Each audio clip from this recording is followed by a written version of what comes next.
because we're going to talk now about the necklace. The necklace, same deal. African amethyst for February, 2.4 carats. Madeira citrine, November, 2.5. Madeira. November. Swiss blue topaz, December, 3.6 carats. Garnet, January, 3.7 carats. Black spinel, 3.7 carats. It is an 18-inch long, 925 sterling chain, 2-inch extender, and this is brand new today. And I love also, I love the way it's hanging east-west instead of north-south. Does that make sense to everybody? No, completely. I mean, that to me is like one of the most clever, hang on, got to adjust it, so sorry, go for it. So what I wanted to do, so first off, you spoke about the chain.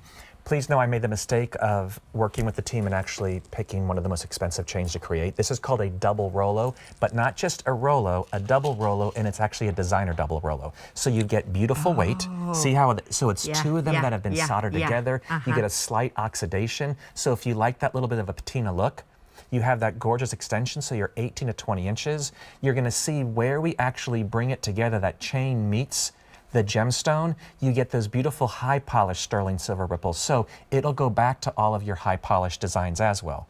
And then as Sean had stated, you get a beautiful center gemstone, east-west emerald cut, that beautiful stepstone, and then wrapped in gold. For me, all my years in the high-end designer world, it was, I would do a lot of personal appearances and trunk shows. Yes, and Sean, people like Sean would show up and say, okay, I can't, this is too expensive, boom. And so we would lay it all out and everyone would always walk away from necklaces because normally necklaces are one of the most expensive items to buy into. But it's one of the most important things from a styling point of view to get a signature. Normally someone will have an item of faith as a necklace, or they'll have a silver chain, or maybe a strand of pearls. But rarely do you go into a gemstone because it can be super duper expensive. So I wanted to create something that was classic, that had a modern twist, and that could be worn with everything. So I say, find the gemstone. If you're doing the suite, I'm there for you.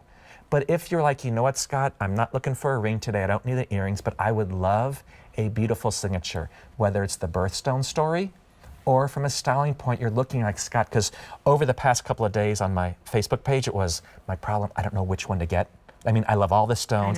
Is it a birthstone story? Am I doing it for this? I know. Okay, so let's take all the emotion out. Okay. Let's go strictly styling. Black spinel, easy as pie to put with everything. Okay. You mean goes with everything. From there, a day's favorite, as she told me a month and a half ago when we shot in New York City, I don't care what you say, Scott, I'm getting the garnet. I mean, so that red garnet also has a deeper tone, so it really goes with everything. Then you go into the fun colors. Wait, if she loves the garnet, can you go put this on her? Because I feel badly that she's wearing the Swiss blue topaz. I mean, listen, I don't feel that bad. It's, are you all teaming the Swiss up now? blue topaz is almost 4 carats. These are champagne problems. Champagne problems. I'm going to put this on, and then I'll take the other off. And can we, because now is a good time, because we're also going to dive in, I believe, to the cuff up next, at least for a hot minute. Yes. So, Boo Boo, it's not just amethyst, it's African amethyst. Yes. It's not just citrine, it's Madeira. Explain the importance to you of sourcing these gems. Well, because I love a good gemstone and all my years, so as Sean was saying, a citrine is normally a pale yellow. And then when you start going into a richer, more amber orange-like color, that gets into the most expensive, like Madeira. Madeira citrine was found in the early 1900s off the coast of Portugal, and they named it, and you'll love this, because of the Madeira vineyards where the wine was. So I obviously was made for this gemstone. So, but it's the most coveted. About 5% of the citrine in the world is Madeira. So for me, I mean, if I'm going to make a brand, let's go for there. Blue topaz. You have sky blue topaz, which is one of the lighters. Then you have blue. Then you have Swiss, which is the most brilliant. And then if you go darker, it's London, which has more of a green undertone. Blue topaz, Swiss blue topaz, again, one of the top echelons, but it's a true. How many times have you gotten a blue topaz home and you're like, why does it look almost clear? And then from there, African amethyst. Amethyst, up until the 1960s, you ready for it, was considered a precious gemstone.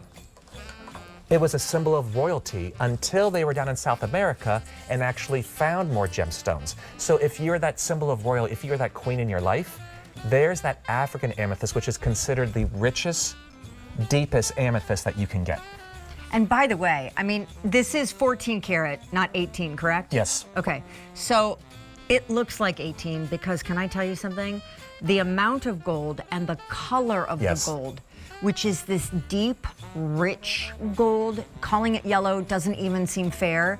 The way it plays, hugging every corner of the stone in that bezel setting, and then those ripples, remember that quote about Mother Teresa? It is a triumph. And it's completely wearable, isn't it? There's nothing...